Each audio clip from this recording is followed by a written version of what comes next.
Hello everyone. As I mentioned, I was going to start grinding the Ibuki on the Russian server once the patch hits that buffs this IJN cruiser line. And I have been playing this ship significantly as of late, trying to get a feel for this new updated ship. I've changed my build around a bit as well, since, well, we got faster reload now, so I've actually moved away from the normal range mod, and I've actually gone for the 3 million range upgrade. The idea here is that we finally got somewhat decent DPM, so I want to increase this even further. In response to not having this though, you can see that I'm running double spotter planes, and I'm also running the spotter plane duration mod. So in return for losing all this range and gaining all this DPM with the reload mod, I have made sure that I can get range from somewhere else, from some other form, and in this case it's of course this double spotter plane. Because your range is only 16.5 without it, so for example shooting this Iowa would be completely impossible if I didn't have this spotter plane available. My shells would be landing just short. I'm trying to start some fires on him since he's used his damage con. You can see though that the raw DPM, especially on a ship that has 38mm armor like the Iowa, is really not that impressive. He's shattering a huge chunk of my shells. The fire chance is pretty decent though. I'm hoping to get some additional fires on him, especially before the spotter plane runs out. In general, you want to either hide behind, you either want to kite at long range, or you want to find some convenient islands to hide behind like I'm doing here. Right now I'm actually very satisfied with my position because I'm very close to the objectives. And I'm kind of safe and undetected. Well, I was undetected, now I get spotted by a spotter plane, so I'm gonna have to start accelerating, because there's guaranteed going to be shells coming my way. I get undetected again, so I slow down. Note the ability to switch to torps to get an idea of what the ship is doing. In this case I switched to torps to realize that this Iowa was accelerating, so I'm gonna aim in front of him, or where he was last seen, because I know he's going to try to accelerate away, because that's what the torpedoes told me. Overall though, the Ibuki still has many of the same weaknesses that it had before. It's gained a bit of DPM, which is certainly nice, but don't make it... It shouldn't make you think that we're dealing with a Zhao here. This is no tier 9 Zhao all of a sudden. You still have the same fairly slow shell velocity, and more importantly you still have that same incredibly squishy hull, which means that not only is your health pool only 39k, which for tier 9 isn't exactly impressive, but your armor is also 25mm on the bow, the stern, the upper belt, and the thing with 25mm armor is that you naturally get overmatched by pretty much everything you can possibly face. 380mm guns overmatch your armor, and the only time you can bounce something is when you face some low caliber tier 7. Does even any tier 7 have lower caliber than that? I doubt it. I doubt it. Maybe King George. I guess you can bounce King George AP. Woohoo! So, but he's not gonna be shooting AP anyway. He's gonna be shooting HE. So overall, you are still ridiculously squishy. You are absolutely made of paper, and you have a large citadel as well. In order to mitigate some of these issues though, I am running the double rudder shift build. Now the concept of running the double rudder shift build, there was a DD that spotted me, so he's probably going north, so I'm gonna go north as well, since you can see my Kagero is sitting inside C. Pay attention to where your teammates are, because they might give you vision of these destroyers, and that's what I'm trying to do here. I'm trying to use my Kagero to get vision of this destroyer. And I'm trying to push up as fast as I can to maybe help him out in case he runs into him. It looks like my Kagero is pushing in, so we're going to push in as well. See if we can support him. And the Cossack actually pops up. And the Cossack is a very scary destroyer because it has so much DPM. So I'm absolutely going to charge out and see if I can help my Kagero. My Kagero is surprisingly rushing him, which is not really the right choice. I take a good lead, I aim, and the Cossack potatoes and grounds. He grounds full broadside to everyone, and I'm a bit annoyed here because his potato move actually accidentally dodged my volley. I do get some decent volley on him where he was last seen though, and somewhat hilariously the 6 shells I land end up detonating him. So he got very fortunate because he potatoed, but then RNG said nope, you're not gonna be allowed this freebie, and he actually got punished even harder. That was fine though. I would have probably dropped torps into his smoke, and he might have gotten away. It's a bit debatable. Depends on what my lightning would have done in response. Regardless though, we do get a kill, we do get a trade, and now I'm very, very carefully angling as I'm farming this key. You note, by the way, how much higher my damage on the key is compared to the Iowa, and this is of course the fact that you can this guy has 32mm armor, unlike the Iowa that had 38, so there's no real shatters going on here. The Iowa has, the central deck armor on the Iowa is 38mm, which of course cannot be penetrated by 203's IJN HE. The key though is much squishier, and he also damage con, so we're gonna try to get some follow-up fires and of course follow-up damage on him. We've racked up a good 73k damage here, well, significantly more now since we're getting the fires that we wanted, and we also have about 600,000 potential damage. More importantly though, the enemy team is very poorly positioned right now. They're all sitting up in the north, so there's really no point in me pushing in anywhere. At this point, the best way to put an Ibuki into use is just to deal damage. You want to deal as much damage as possible. That's the cruiser role, that's what the cruisers are good at. They deal damage. And the Ibuki, unlike, well, a handful of cruisers, can't really tank anything. I'm seriously mean you can't tank anything. With some cruisers you can kind of push in and you can angle your belt armor against the enemy team and you can bounce some of that AP. It doesn't work with the Ibuki because it has the only part that's somewhat decently armored is that citadel armor, and the entire upper belt, right, basically your entire broadside, is 25mm. So if you try to angle and tank, you're actually just gonna get full penetrations, because every single ship we're watching here, the Nagato, Key, all of these guys, they just overmatch my armor. So instead, we pop that spotter plane, and we're just playing safe and we're just farming. There's no reason for us to push in anyway, because, well, we're getting B, and we have control of C, and the enemy team is poorly positioned. So at this point, I would love for my own team to stop pushing in, because there is nothing to gain. If you push into a team that's camping when you have a cap advantage, well, you're helping them. You're not actually helping yourself, you're helping the enemy team. And I keep putting punishment on this Key. A lot of damage being poured into him. Starting some additional fires as well. I really would like to finish him, because we're starting to need the points, because my team is... Well, I'm not very impressed by how my team is playing this, because, well, they could be playing much safer. The Nagato in the north, for example, you note that he's alone against all those ships, and the Nagato has a tier 7, has just as poor armor as I do, which is 25mm, and he gets killed. And that's exactly what I was worried about. Trying to help the Hipper in this case. I assume my lightning will just run away, so he should be perfectly safe. Actually, my lightning is not running away. My lightning is sitting still in the smoke and gunboating with him. The Hipper is probably running Hydro. If a Hipper plays this aggressively into a cap, you should assume he's running Hydro. And my lightning is not respecting that at all. You can even see secondaries firing, which means it's not blind fire, but the lightning is actually being detected. And he's gonna die very, very quickly. He's trying to torp, but against the Hydro Cruiser, that's never going to work. And oh god, this is a disaster, because what I was worried about was my team in the north, and they all died, as very predictable. And this lightning is going to die as well, because he's sat in the smoke far too long, letting this Hipper close the distance. I'm also getting really bad HE volleys on him. I'm taking a lot of AP damage right now, but I'm trying to save my lightning.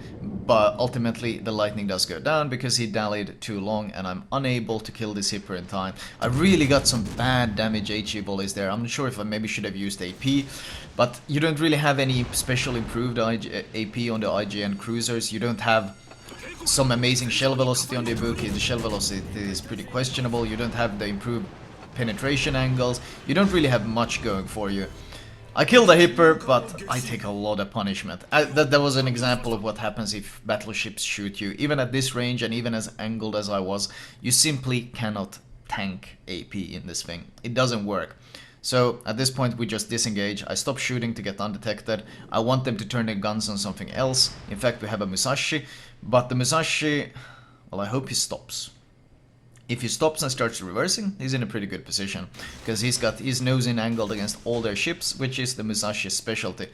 Actually, the Musashi is shooting HE. That was an HE volley. Uh-oh. I'm getting really, really worried at this point. He really needs to stop pushing in. Once again, Musashi, just like the Yamato, is a fantastic ship if you can nose tank, but if you get crossfired in any way, you lose all your effectiveness. Oh, he's shooting AP now. That's good. They are about to get this cap. This is worrying. I can't allow them to get this cap. It's the points are very, very close. I need to get some resets in. So we're gonna start picking random ships here that are inside the cap and try to get resets. At this point, I'm trying to order this guy to stop pushing. He really needs to stop pushing in, because he's my tank. He's like, my survival depends heavily on him not just dying. And he keeps pushing in. So I order him, please stop pushing in. You're literally throwing the game even worse than the guys in the north are. But he keeps pushing straight in, into the torpedoes, into the crossfire, into everything. So at this point I know who's going to die. So I'm just trying to delay the enemy team as much as possible, hoping to get a reset on this guy. I do. We fully reset the camp once again. We start some fires. At this point I'm not that worried about the fires. I'm more worried about trying to delay them as much as possible to get my team from the south to show up. And in general, it's 6 minutes left. We got a whole lot of work ahead of us. We've got a slight lead, but it's about to evaporate once this Musashi dies. So the longer I can delay the enemy team at this sea cap, the higher my chance of winning. Note that I maintain my angling at all times, and every time I see someone targeting me, I angle even further. This is where this rudder shift build is so valuable, because even at slow speeds it allows you to shift rudder extremely quickly. Something targets me, I expect it to be the Nagata. He's actually not targeting me. The Musashi does go down. He gives broadside to the Nagato, and Nagato's 410mm guns at that distance will have no issues absolutely deleting him. You saw how angled I was against the Aiva, and you saw how much health I still lost. And that's of course the overmatch issue. You can, as I mentioned multiple times, you cannot tank anything in the ship. Even the HE from the Donskoy breaks my turrets, to put it into perspective. So we need to start kiting, we need to start distancing ourselves. We managed to reset the cap multiple times, but I'm afraid if I shoot now, I'm just gonna get myself killed. So we're once again gonna get undetected briefly. Even with the rudder shift build, your concealment is 10.8, which is quite good. And we do manage to dodge the last of the volleys. And we're gonna see if maybe we can punish this Leon some more. We've set him on fire earlier. Holding my fire, holding my fire. As soon as I shoot, if I get detected, I'm gonna use my heal. Until I'm detected though, note that I'm not using my heal, because I want the adrenaline rush boost, the faster DPM that I get from adrenaline rush. The second I get spotted though, like here, then we're gonna instantly pop the heal. That's important to note. If you're not detected and there's no threat, there's no reason to heal up, because you're losing reload when you run adrenaline rush. In this case though, as long as I was undetected, I just saved it. The second I got spotted, well, the ship is very squishy, so obviously we have to run it. Finish off the Leon. I sadly don't get the kill, but more importantly our team gets the kill, and we needed it very badly. I'm trying to get a fire on this Aiva.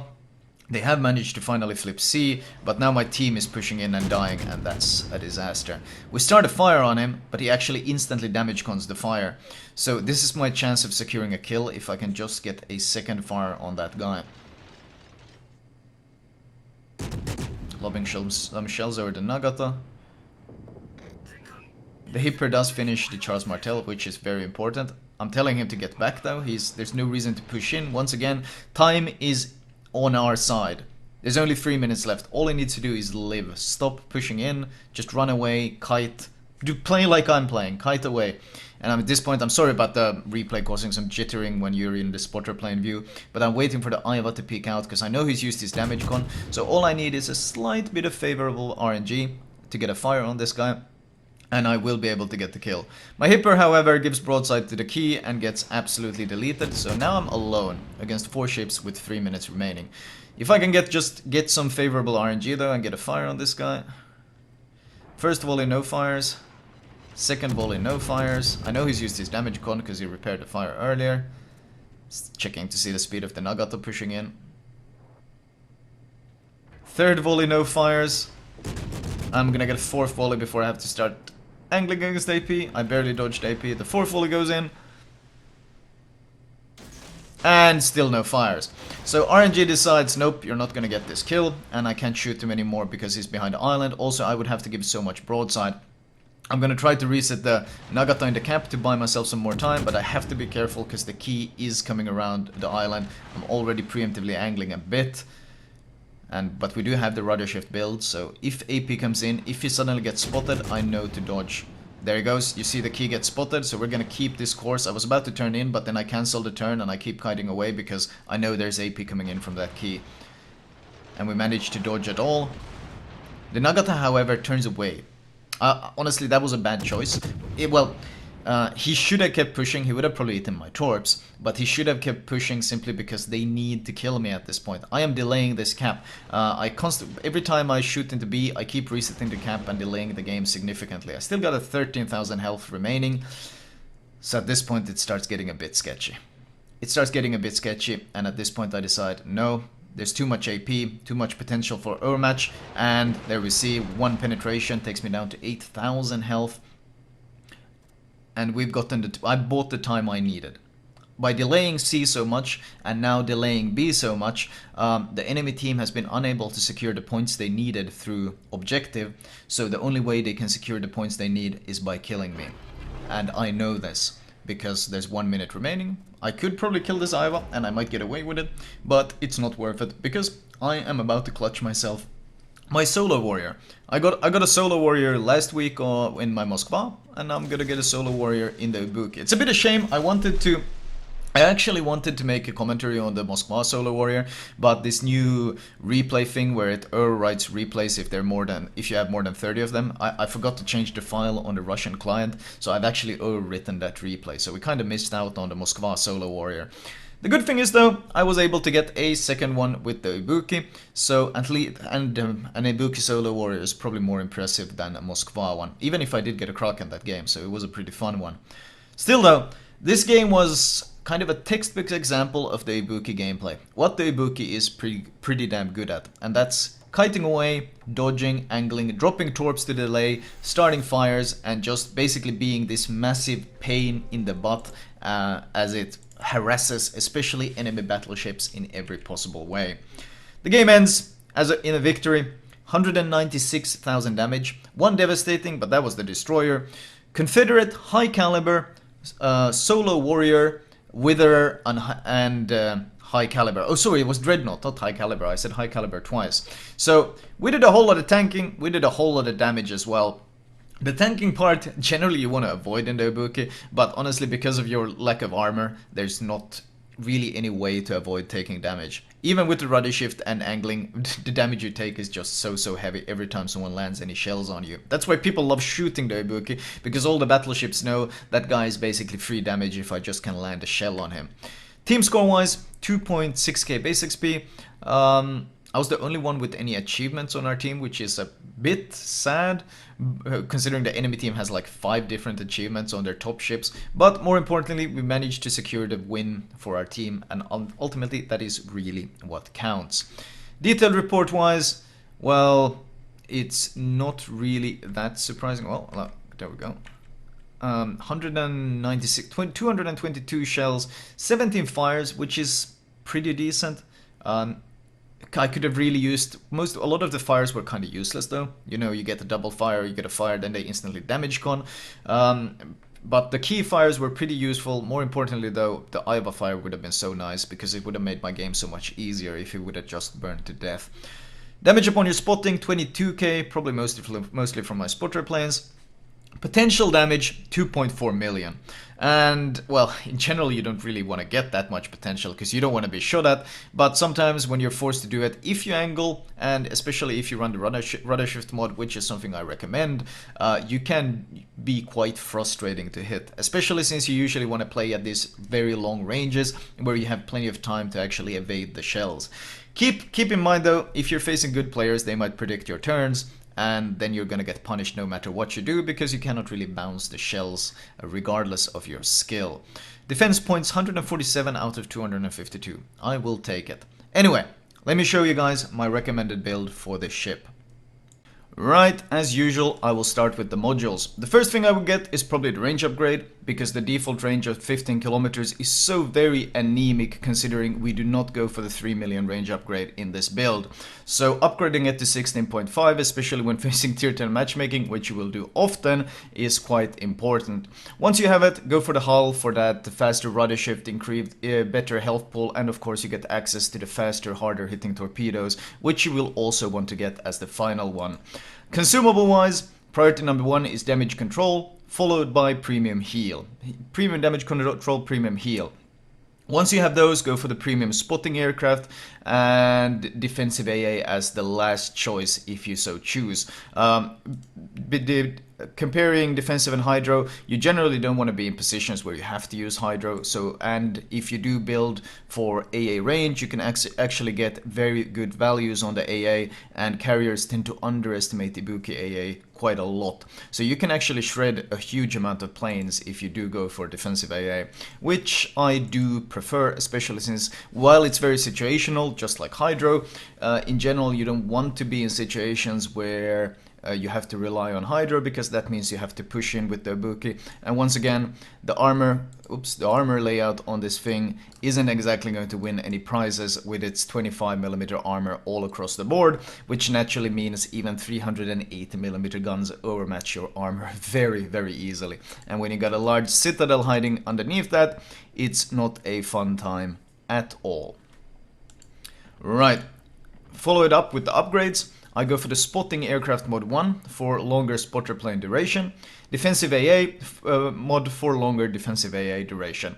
Now, if you don't have access to these, you just go for turret survival and rudder survival. These are both the default choices, which are very, very good on pretty much all cruises, especially the Ibuki. But I prefer these two, especially the spotting aircraft mod, because since we don't go for the range upgrade, you need a longer duration range upgrade, which is basically having longer duration spotting aircraft. So I do really like this synergy here. We go for AA guns mod for the AA range. I mentioned its power just now. Faster rudder shift, and I go for the second faster rudder shift as well, because the natural concealment on the ship is so good with Concealment Expert that you can reach 10.8 concealment even when running the steering gears mod. You can go Concealment System as well, both work just fine, but honestly most of the time you want to be shooting into a book, you want to be farming battleships, you want to be farming anything that's pushing into you, and being able to dodge the incoming shells is usually more important than the concealment, since, well, when you fire you get spotted. So I have found steering gears to be a more consistent benefit than the concealment.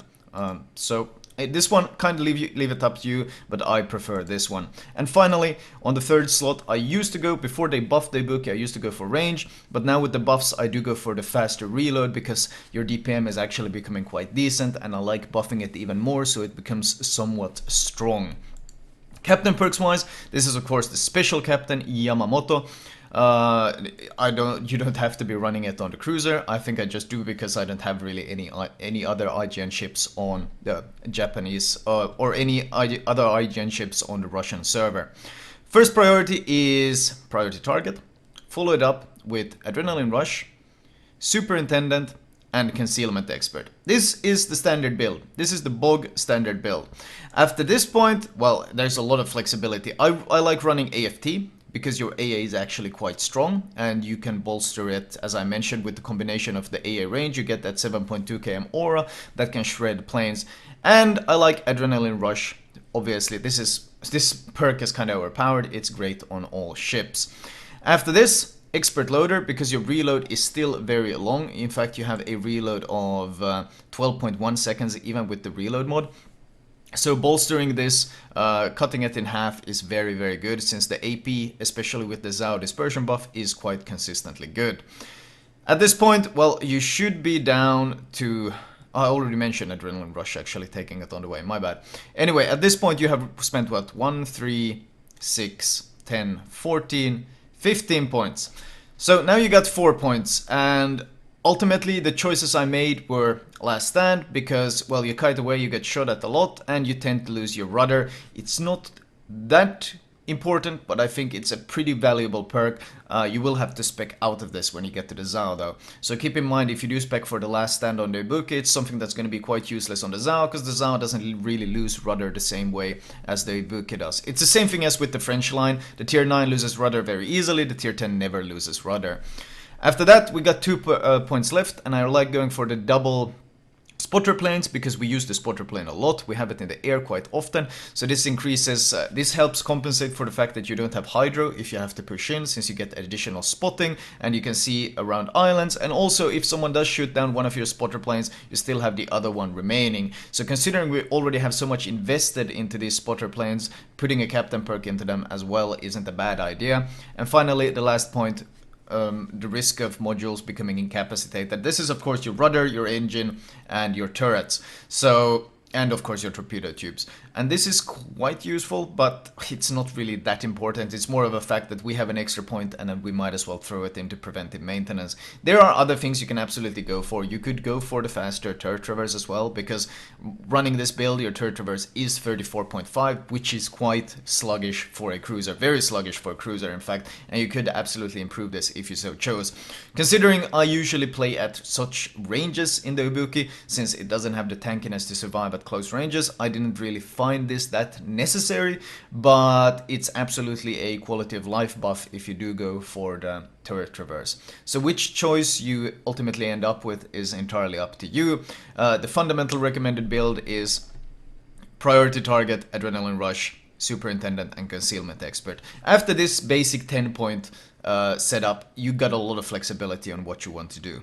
There are some choices that obviously aren't that recommended, like things like IFHE and these obvious things, but there is a lot of flexibility on what you build, because the Ibuki is somewhat flexible when it comes to the builds. There's a lot of options here. You can go for faster consumables, for even faster spotter plane, whatever. I leave that choice up to you.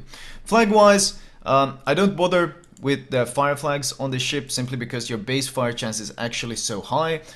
You got a 17% fire chance, so adding 1% on top at the cost of flags doesn't really seem that attractive. What you do want to be running though is absolutely the heal flag and the speed flag, since these are the two things that keep you alive, and anything that keep you alive is important. I'm also running the detonation flag, but I don't think it's really that necessary on a cruiser. I think I'm just running it because I had a bunch of them on the Russian server, but we're gonna disable it now. There's no point wasting these flags. Other than that, just a bunch of economy flags, so you can get rid of the Ibuki as fast as possible and reach the Zao, which is a much more enjoyable ship to play. Anyway, that was all for me. I hope you guys enjoyed it.